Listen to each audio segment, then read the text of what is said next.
உறவுகளுக்கு வணக்கம். ஏற்கனவே தமிழ் மண் தமிழ் மக்கள் என்ற சேனலை நடத்தி வந்தேன். அது பல்வேறு காரணங்களால் அதை தொடர்ந்து நடத்த முடியாத நிலை ஏற்பட்டு விட்டது. இப்பொழுது மாசி மகன் என்கின்ற பெயரில் ஒரு புதிய சேனல் துவக்கப்பட்டுள்ளது. நீங்கள் அனைவரும் ஒத்துழைப்பு தர வேண்டும். அது மட்டுமல்ல, வரலாற்றில் யாதவர்கள் என்கின்ற தலைப்பில் தினந்தோறும் யாதவர்களுடைய வரலாறுகளை பற்றி காலையில் உங்களிடம் உரையாட இருக்கின்றேன்.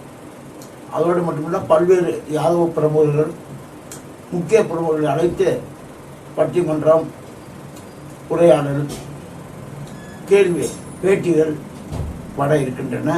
அனைவரும் ஒத்துழைக்குமாறு உங்களை பணியோடு கேட்டுக்கொள்வதோடு இந்த சேனலை எல்லாரும் சப்ஸ்கிரைப் செய்து அந்த பெல் பட்டனை அழுத்தி கொள்ளுமாறு கேட்டுக்கொள்கின்றேன். தொடர்ந்து உங்களுக்கு செய்து கொண்டிருக்கிறோம். வெளிநாட்டு உறவுகள், உள்நாட்டு உறவுகள் அனைவரும் தவறாது நம்முடைய சேனலை தொடர்ந்து பெல் பட்டனை அழுத்தி சப்ஸ்கிரைப் செய்து ஆதரவு தருமாறு பணிவோடு வேண்டி கேட்டுக்கொள்கிறேன். நன்றி, வணக்கம்.